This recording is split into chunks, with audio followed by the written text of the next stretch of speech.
réponse à un certain nombre de questions que vous allez nous poser. Donc, en fait, je suis le directeur de la santé communautaire depuis mars 2020 et c'est une direction très jeune. C'était une sous-direction et elle a été érigée en direction donc, en mars 2020. Alors, l'érection de cette direction vient du fait que des enquêtes précédentes ont permis de conclure que si notre système de santé n'a pas pu atteindre les résultats escomptés, c'est dû en fait en grande partie à la non-implication des communautés dans leur prise en charge sanitaire.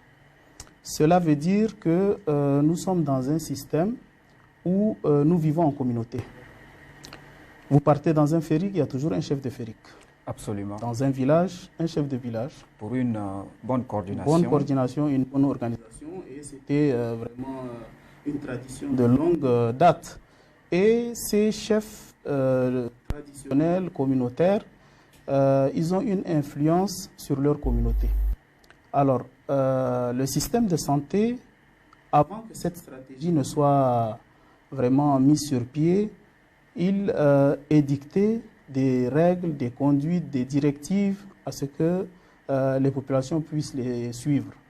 Mais aussitôt, on s'est rendu compte qu'il n'y a pas de suivi de la part de ces populations et que cette approche communautaire permet à ces populations, d'abord, c'est une gestion participative. Oui. Donc, ce qui veut dire que nous écoutons ces populations d'abord elles-mêmes, parce qu'il va falloir écouter ces populations, quelles sont leurs attentes du système sanitaire. Et une fois les ayant écoutées, ça a permis de définir une stratégie, donc la santé communautaire, pour pouvoir donc leur confier une partie de la gestion du système de santé. Donc là, il y a du préventif, il y a du promotionnel aussi, et il y a aussi du curatif. Et cela se justifie de plusieurs manières parce que nous sommes dans un pays où par saison, il y a beaucoup de zones qui sont aussi inaccessibles. Ouais. Et ce qui fait que les communautés deviennent assujetties à un mode de vie en autarcie. Justement, par là, j'allais vous demander quels sont les enjeux auxquels vous faites constamment face. Alors, les enjeux, ils sont innombrables, mais les plus grands enjeux, c'est du fait que cela soit multisectoriel. C'est-à-dire que la direction de la santé communautaire est chargée de faire la promotion de la santé auprès de ces communautés. Donc, elle est du coup transversale. Et elle intervient tant dans la lutte contre le paludisme, le sida, la tuberculose, la vaccination, la santé de la mère et de l'enfant, et bien d'autres domaines qui préoccupent les plus hautes autorités. C'est vrai que ce domaine, c'est un domaine un peu vaste. Transversal, et étant donné que c'est une jeune direction, elle est méconnue par la plupart des services, ce qui fait que parfois on entend voir des actions qui sont au fond communautaires, mais sans pour autant voir l'implication de la direction. Et vous pouvez voir des activités concernant le sida, la tuberculose, la vaccination. Mais toutefois, nous essayons de recadrer les choses et on cherche à centraliser les rapports des travaux qui sont effectués pour constituer donc une base de données et en même temps faire la sensibilisation par rapport à cette direction elle-même. Parce que vous savez, en mars 2020, c'était vraiment en plein Covid qu'elle est créée aussi. Donc elle n'a pas eu le temps vraiment d'exercer la mission qui lui est dévolue, vu le contexte. Pourquoi la création de la santé communautaire et cette institution a été créée par quelle, je ne sais pas. D'accord. Donc, vous savez, tout pays a sa politique et ses stratégies. Et pour ce qui concerne le Tchad, par exemple, en 2014, déjà la stratégie communautaire, elle existait. Elle existait déjà en tant que stratégie, mais elle était imbriquée dans la direction de l'offre de services de santé. De l'organisation publique. Oui, de l'organisation des services de santé. Et ce n'est que en juin 2015 qu'il y a eu aussi un plan stratégique de santé communautaire qui devait couvrir la période 2015-2018. Donc, cette stratégie de santé communautaire, elle n'est pas fortuite elle est basée sur des études antérieures qui ont été menées par les États et qui ont été confirmées aussi par l'Organisation mondiale de la santé, que l'approche se veut beaucoup plus communautaire dans un certain nombre de pays et surtout dans le continent africain. Donc, c'est vrai que cette stratégie communautaire qui s'est étendue, qui a commencé 2015 à 2018, quand on voit les défis à relever, c'était énorme. Là, nous sommes en 2020. Est-ce que vous avez eu gain de cause? Alors là, c'est vrai que la stratégie date de, comme je le disais, elle a été adoptée en juin 2015 pour couvrir la période donc jusqu'à 2018. Mais du fait que, du point de vue ancrage institutionnel, c'était un service en son temps. Un service sous la direction de l'Organisation des services de santé. Et vous savez, quand c'est un service, il faudrait qu'il soit aussi à la taille de ce qu'il compte mener comme action. Un plan stratégique de santé communautaire ne saurait vraiment être piloté ou exécuté et suivi par un service parce qu'il doit y avoir ces démembrements aussi sur le terrain. Parce que les provinces, nous avons les districts, nous avons, vous voyez, donc 23 provinces, on a 126 districts, on a 1678 centres de santé. Et donc, à chacun des niveaux stratifiés, il faudrait qu'il y ait des répondants. Alors, si déjà au niveau central, c'est un service, je pense que la source du fait que ça n'a pas été vraiment vulgarisé vient de l'ancrage institutionnel. Ce n'est qu'en 2018 qu'elle a été érigée en sous-direction. Oui. Et en mars 2020, elle a été donc érigée en direction. Alors, quand nous avons pris service en mars dernier, comme je le disais tout à l'heure, c'était dans un contexte marqué par le Covid-19 et nous n'avons pas pu exécuter des activités parce que c'était aussi un risque d'expansion de la maladie face auquel on faisait. Il fallait vraiment stopper un certain nombre d'activités. Alors, ce plan stratégique a été évalué au moment où nous avons pris service. Et il a été conclu que seulement 30% des activités contenues dans ce plan ont pu être mises en œuvre. Et notamment donc, la sensibilisation par rapport à l'aspect même communautaire, confectionner un répertoire des agents de santé communautaire. Il y a des actions disparates qui ont eu lieu ça et là, mais ce n'est que donc 30% de ce qui était prévu sur la période qui a été exécutée. Il était question qu'en 2020, on puisse amorcer le plan stratégique qui devait suivre, donc il devait couvrir la période 2020-24. Justement. Mais malheureusement, c'était dû aussi à la pandémie qu'avait connu vraiment le pays et ça n'a pas pu avoir lieu. Et toutefois, maintenant qu'il n'y a plus la pandémie, donc je pense que nous allons devoir le faire parce que cette conception devait en fait voir la participation de certaines expertises étrangères et vous savez que c'était au moment où il n'y avait même plus de vols. Donc, cela a été retardé. Quand vous parlez d'expertise étrangère, soyez un peu explicite. Oui, vous savez que le domaine de la santé communautaire est un domaine qui est appuyé par des partenaires techniques et financiers. Et le partenaire, quand il appuie, il suit les actions qui sont menées.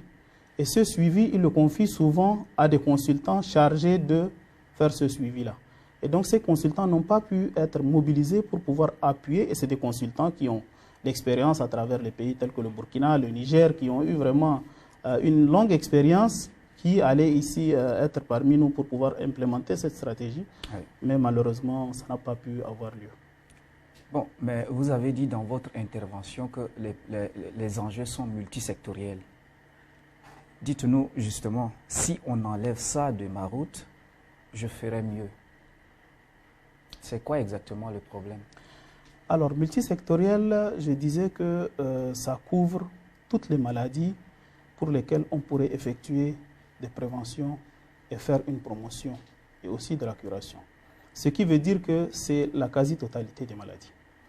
Et là, ça couvre pratiquement tous les programmes du pays, puisque c'est un mode, c'est une stratégie, la santé communautaire, de pouvoir administrer, de pouvoir prévenir, de pouvoir sensibiliser, de pouvoir faire adhérer, de pouvoir mettre en place la gestion participative. Donc, elle est transversale.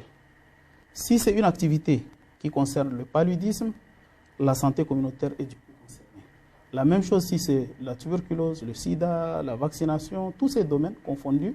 Alors, pour pouvoir assurer la coordination de toutes ces actions pour une direction qui vient de naître dans un contexte, comme je le soulignais, qui était marqué par Covid, je pense que le temps qui vient de passer n'est pas assez suffisant. Vous voyez? Et nous avons pensé à standardiser aussi les intervenants. Parce que nous nous sommes dit, depuis notre arrivée, nous nous sommes dit qu'on ne peut pas avoir un point focal qui agisse uniquement pour le sida, qui est à Gorée par exemple. Ouais. Un autre qui est toujours à Gorée, qui agit pour le paludisme. Dès que la saison du palu n'y est plus, lui, il est en pause. Un autre qui agit dans le domaine de la vaccination. Donc, on s'est dit qu'on doit avoir un répondant qui puisse être vraiment multidisciplinaire. Il doit répondre en même temps pour le plein temps. À plein temps, parce que là, il y a un problème aussi de motivation qui se pose, parce que imaginez-vous qu'on se retrouve avec une vingtaine de points focaux. Puisque autant de maladies que de points focaux. Donc ça, c'est vraiment énorme. Ça a été notre premier cheval de bataille. C'est de mettre tous ces gens-là sous la coupe d'un point focal. Il pourra avoir des personnes qui vont déléguer pour lui collecter des informations sur ce qui concerne les différentes maladies. Ça, il n'y a pas de problème. Mais maintenant, la motivation, c'est là le grand problème parce que nous sommes dans un contexte marqué par une crise économique qui est mondiale d'ailleurs. Oui, justement, le Tchad est l'un des pays africains qui fait face à son problème économique depuis la fin de l'année 2014, lors des chutes des barils. Jusqu'à là, l'économie ne s'est pas encore relevée. Ça doit être aussi un problème pour vous? Alors là, vous savez, vous avez abordé vraiment un problème crucial parce que c'est une difficulté qui est réelle. C'est vrai qu'aujourd'hui, au Tchad, le maréchal du Tchad accorde une place de choix à la santé. Et c'est un domaine qui est quand même privilégié. Je pense que ça fait près de 10 ans que le chef de l'État a consacré des réunions mensuelles. Il y a eu des mobilisations. Des financements colossaux. Il a déclaré la guerre à la poliomyélite, sur laquelle on reviendra peut-être tout à l'heure. Justement. Et donc, de ce coup, les financements ont été mis à disposition du département de la santé, et ce qui fait que le rythme de décaissement de ces financements tendait à la baisse. Parce que c'est tout à fait normal, depuis 2013-2014, nous avons commencé par vivre le premier choc économique pétrolier, et là maintenant on vit le pire des chocs. Alors malgré tout cela, il y a des efforts qui sont consentis pour mobiliser des ressources si nous relativisons par rapport aux autres secteurs. Mais si nous relativisons par rapport aux engagements pris par le gouvernement face aux partenaires techniques et financiers, et là je parle de cofinancement, il y a une bonne part d'activités qui se font, qui sont cofinancées. Donc le gouvernement met une part et le partenaire suit aussi pour mettre sa part. Et la condition préalable, c'est que le gouvernement fasse le premier pas. Alors ça devient une situation difficile à gérer parce que je vous dis que, par exemple, dans le domaine de la vaccination, il y a un portefeuille JSP, justification soutien au programme, qui a été approuvé par des experts en décembre 2018 et qui devait être mis en œuvre sur la période 2019-2023, mais pour lesquels vraiment les débuts restent très timides parce que l'État devait aussi mettre sa part. Quand bien même le partenaire met la grande part, parce que l'État ne contribuera en fait qu'à hauteur de 20%, mais que le partenaire devait assurer les 80%, mais même pour les mettre les 20%, c'est tout un tas de problèmes, bien que c'est étalé sur les 5 ans, mais vu les chocs qu'ont subis donc les économies, et surtout Covid a commencé depuis déjà, pas chez nous ici, mais chez les autres depuis septembre-octobre 2019. Donc tout ça, ça fait que les décaissements deviennent très timides et du coup les actions ne suivent plus pour assurer donc la mise en œuvre de ces programmes de développement. La même chose pour la fondation Bill et Melinda Gates, avec le groupe Dangote, la fondation Dangote, qui assure aussi la prise en charge de 3 provinces qu'on appelle du bassin du lac Tchad, donc le Hadjar Lamis, le Kanem et le lac. Oui. qui appuie aussi à près de 5 milliards pour un accord signé aussi en 2019 qui devait être mis en œuvre sur la période 2019-2023. Mais là aussi, ils attendent la quote-part, bien que l'État prend en charge 20% et ils assurent les 80%. La mise en œuvre reste timide. Il y a la logistique, tout ça, ça a commencé. Mais il y a eu quand même des décaissements. Oui, mais le décaissement, vous savez, le domaine de la santé est très vaste. Il y a la vaccination, il y a les médicaments, il y a le VIH, il y a la tuberculose, il y a le paludisme. Et là, vous savez que dans tous ces domaines, le bénéficiaire, c'est le citoyen. Oui. Parce que quand je parle de paludisme, par exemple, n'interprétons pas la stratégie de distribution, par exemple, de moustiquaires imprégnés. Oui. Là, je sais que l'État décaisse des sommes colossales pour assurer la distribution des moustiquaires imprégnés. Mais le contribuable, il ne paye rien en fin de compte. Mais ça ne veut pas dire que ces moustiquaires sont gratuits. Face à tous ces problèmes, Oui. je pense que votre institution a des difficultés à marcher correctement. Mais avant tout, on a assisté à l'atelier de diagnostic du système sanitaire au Tchad hier. Donc, je vous propose de regarder l'extrait d'abord. Ouvert sur la notification des échéances en vue de répondre efficacement aux difficultés qui font trébucher le système sanitaire au Tchad, les problèmes répertoriés par le comité technique comportent des points de revendication tels que le renforcement en nombre et qualité des ressources humaines spécialisées comme médecins urgentistes, techniciens en réanimation, les assistants sociaux, les agents communautaires, le respect des textes instituant la couverture sanitaire universelle ou encore la spécificité des fonds budgétaires alloués au ministère de la Santé publique. En somme, ces notifications convergent les différents points de vue vers le désir de réponses crédibles et rapides dans les courts, moyens et long termes.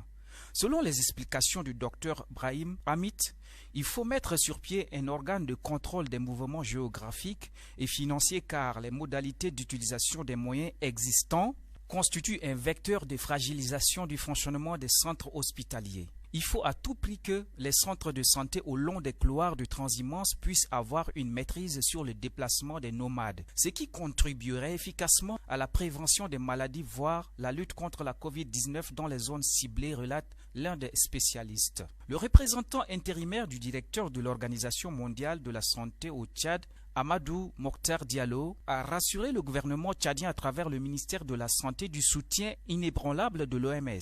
Les échanges fructueux se sont dégagés.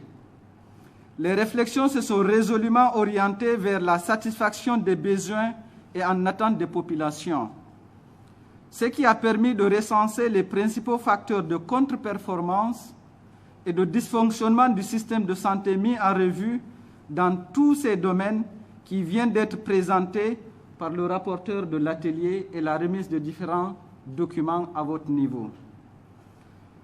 Aussi, la pertinence des recommandations et actions concrètes préconisées confirme-t-elle la nécessité et l'urgence de prendre des dispositions nécessaires à court, à moyen et à long terme. Cela nous édifie davantage sur les efforts et les sacrifices que nous devons encore faire pour renforcer le système de santé, pour le rendre plus performant et résilient afin d'améliorer la santé de la population tchadienne. Ayant suivi avec intérêt la restitution de chaque groupe technique, le ministre de la Santé publique, Dr Abdoulaye Sabre Fadoul, incite les ressources humaines à redoubler l'engagement pour mieux relever les défis.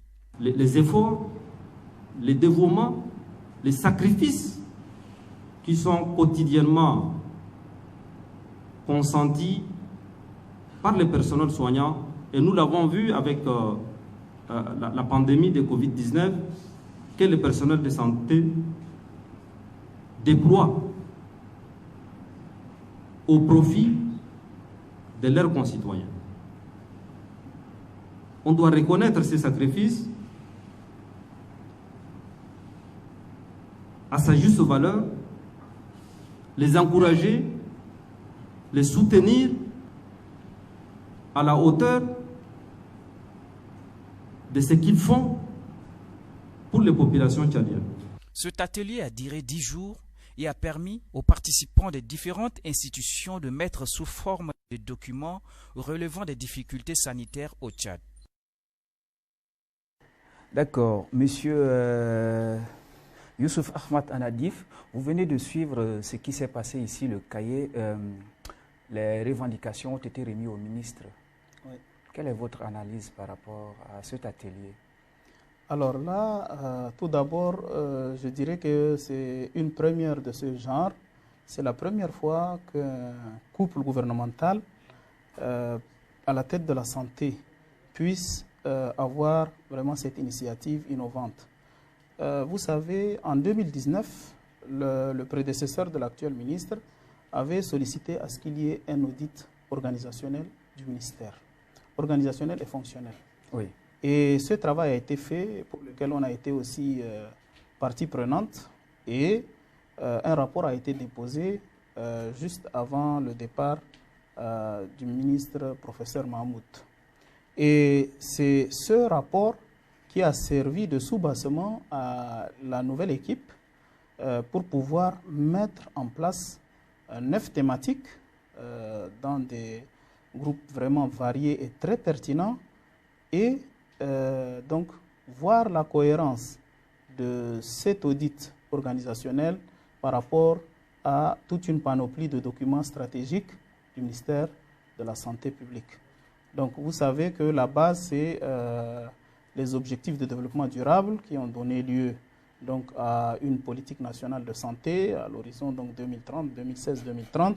Et partant de là, nous avons aussi la politique propre au ministère de la Santé et le plan national aussi de développement sanitaire à travers lequel s'articule cette politique nationale de santé.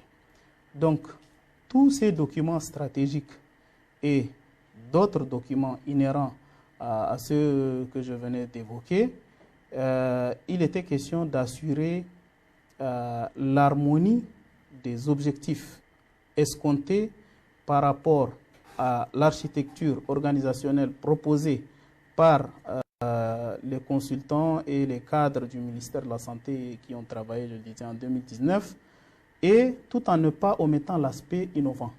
Et là, le ministre était très clair. Il a demandé à ce qu'il y ait vraiment des initiatives nouvelles pour vraiment rénover le système, parce que le constat fait, c'était que la population n'arrive pas à recevoir les prestations de soins adéquatement. Alors, ces thématiques ont été mises par un arrêté du ministre de la Santé, sur lesquels figuraient donc tous les experts qui ont été donc désignés, choisis pour faire ce travail. Et il était question aussi d'insérer le nouvel aspect qui est la solidarité nationale qui vient d'être jointe au ministère de la Santé publique. Donc, les 9 thématiques ont toutes eu la charge de diagnostiquer les facteurs de non-performance du système sanitaire, chacune en ce qui la concerne. Et les travaux de plénière ont eu lieu pour pouvoir donc voir un peu l'harmonie aussi entre ces thématiques, parce que tout se recoupe finalement. On parle de ressources humaines, on parle de santé universelle, on parle de solidarité. Le tout converge vers le bien-être du contribuable. Et donc, de ce fait, chaque thématique a recensé, diagnostiqué les facteurs qui minent, a fait des propositions donc pour pouvoir lever le goulot d'étranglement qui empêche de converger vers l'objectif général, et à travers donc les axes définis dans la politique nationale de développement sanitaire, mais aussi les plans provinciaux de développement sanitaire qui doivent s'incliner maintenant au niveau des provinces. Donc, c'était des hautes personnalités qui pilotaient ces thématiques. Et l'autre avantage, c'est que les anciennes expertises n'ont pas été aussi omises. C'est-à-dire que le nouveau ministre, en voulant faire du nouveau, n'a pas omis aussi le vieux. Donc, oui, mais le ministre partant de la santé publique, est-ce qu'il a apporté réponse à ces recommandations? Sinon, est-ce que vous avez confiance au nouveau ministre? Vous savez... du fait qu'il s'entourne déjà des... Non, c'est que ma première impression, moi je n'ai pas eu à travailler avec l'actuel ministre, Je l'ai vu diriger plusieurs départements de loin. Mais à première vue d'œil, quand nous avons eu la réunion de prise de contact, j'ai senti que c'est quand même quelqu'un qui a de l'audace, c'est quelqu'un qui aime toujours innover et qui est exigeant dans le travail. Alors, c'était la première impression que j'avais eue, mais aussitôt, j'ai vu qu'il y a aussi des actions qui suivent, notamment donc l'arrêté de thématique, donc chargé de faire le diagnostic de la santé.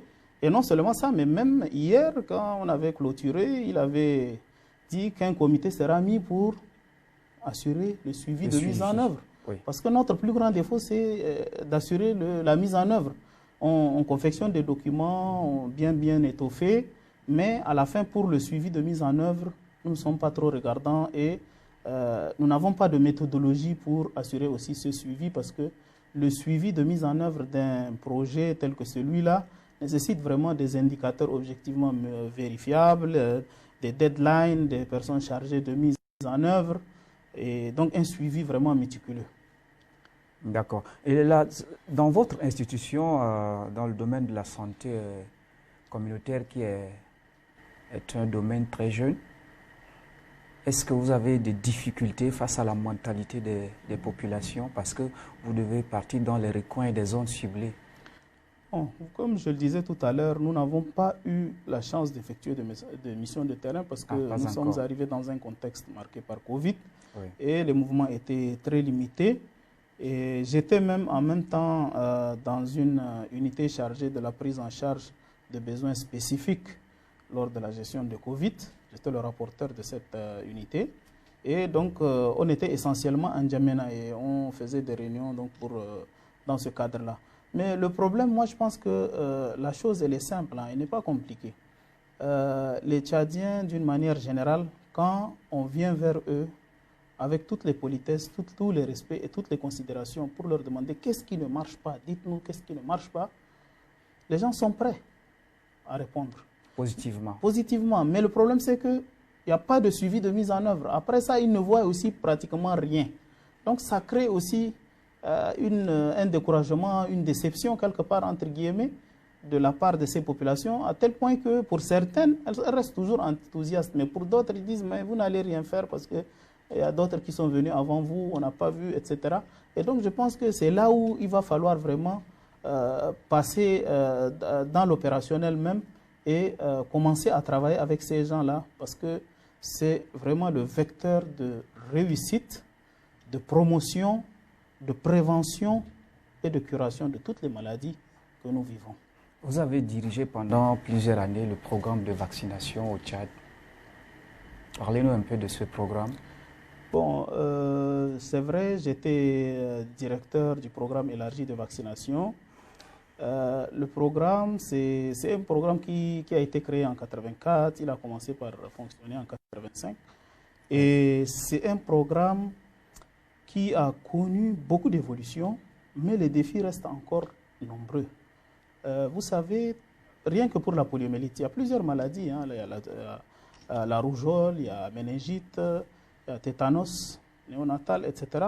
Mais la poliomyélite, par exemple, en 2011, on avait 132 cas de poliomyélite. Et nous étions vraiment fichés au rouge. Alors, qu'est-ce qu'il a fallu? Il a fallu aussi à l'époque de certains hommes, certains grands hommes qui continuent à exercer dans la sphère politique actuellement, qui se sont dit, qu'est-ce qui ne marche pas? Faisons un diagnostic de la vaccination. Pour voir réellement à quel niveau se situe le problème. Pourquoi on a 132 cas de poliomyélite? Et aussitôt, nous avons nos aînés à l'époque, les docteurs, je citerai le docteur Hassan Oumat Hassan, qui est actuellement conseiller particulier du chef de l'État en termes de santé, et le docteur Djabar Hamid, qui était aussi à l'époque directeur général. Ils ont dit, il nous faut un plan d'urgence, parce qu'on est en situation d'urgence, 132 cas de poliomyélite, vu que nous vivons aussi en communauté, comme je le disais, et ça se propage aussi facilement, et il faut un plan d'urgence. Et donc, aussitôt, les techniciens s'étaient mis au travail, et un plan d'urgence a été mis sur pied. et pour lequel le plaidoyer a été fort auprès du chef de l'État, comme je le disais tantôt. Nous, au niveau de la santé, on avait le privilège d'avoir les réunions du 24 avec le chef de l'État. Ça veut dire que notre ministère rencontre au moins le chef de l'État une fois par mois. Donc, ça a été une occasion pour pouvoir donc étaler ce plan d'urgence au chef de l'État et pour lui dire que le risque est réel par rapport à nos accointances frontalières avec le Cameroun, le Nigeria, qui ont des cas de poliomyélite, surtout l'État du Bornou, le Nigeria à travers le lac, qui constitue une menace. Et donc le plan a été financé. Approuvé. Et le chef de l'État a déclaré la guerre à la poliomyélite en 2011, lors de l'arrivée de Bill Gates, à cette occasion pour lancer une campagne de méningite. Il a déclaré la guerre à la poliomyélite et il a assuré le financement de la vaccination. Alors, en 2012, déjà, en juin, on avait arrêté la circulation parce qu'il n'y avait plus de cas de polio en juin 2012. Et ce qui fait que, quelques mois après, on a été certifié pays exempt de poliomyélite. Alors, maintenant, il fallait aussi maintenir le cap parce que nous, le problème c'est qu'on travaille souvent sous pression. C'est quand on a la pression qu'on se met réellement aussi au travail. Il fallait aussi maintenir le cap. Mais bon, pour le moment, on n'a pas aussi des cas de poliomyélite, mais c'est des cas dérivés du virus lui-même. Mais le risque est réel parce que le Bornou continue à notifier des cas. Oui, on voit aussi sur le terrain que le programme continue. Le temps nous prend déjà à la gorge. Rapidement, vous avez une recommandation personnelle ou mot de fin? Bon, ça, ce que j'aimerais dire à l'occasion de ce plateau, c'est que nos communautés puissent avoir confiance à leur plus haute autorité. Que le carburant que vous voyez que nous achetons régulièrement dans les stations, il est subventionné. Les moustiquaires qui sont distribués, elles sont subventionnées. Bien qu'il y ait des imperfections, ça et là, pour acheminer ça, on en est conscient. Mais qu'au finish, les plus hautes autorités ne veulent que le bien-être de la population. Parce que sans population, il n'y a pas de plus haute autorité aussi. Donc, actuellement, le plus grand défi pour ce qui concerne le ministère de la Santé, c'est qu'il y a l'aspect solidarité nationale. Donc la solidarité nationale suppose l'intervention de l'État de manière socio-économique pour pallier à la pauvreté, à la vulnérabilité. Et c'est ça il va falloir mettre le focus. Ça pourra même passer par les programmes de microfinance. J'espère. Tout à fait. Maintenant, dans l'approche innovante, moi personnellement, j'étais dans la thématique en charge de la solidarité nationale et nous avons, dans l'optique d'innover, on a proposé des activités génératrices de revenus parce qu'on ne veut pas que le vulnérable puisse rester vulnérable éternellement. L'ancienne mentalité selon laquelle c'est l'État-providence, il y a des sinistrés, il va falloir leur amener des vivres, des couvertures, des moustiquaires, est révolue. Maintenant, on doit s'attaquer aux causes des inondations, par exemple. Pourquoi la ville est inondée? Pourquoi il y a incendie ça et là? Et c'est quand on s'attaque à ces causes-là qu'on va résoudre le problème d'une manière pérenne. Il va sans dire qu'il va rester toujours des vulnérables. Mais ces vulnérables, ce que nous avons prévu pour eux dans la proposition qu'on vient de remettre au ministre de la Santé, c'est de créer des activités génératrices de revenus.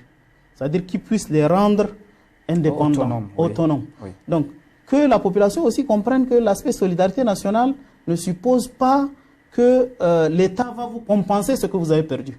Parce que nous avons aussi une paire de manches qui est vraiment nos très chers élus du peuple. Quand il y a inondation quelque part, ils viennent avec toute une liste de besoins jusqu'aux brosses à dents pour ces populations-là.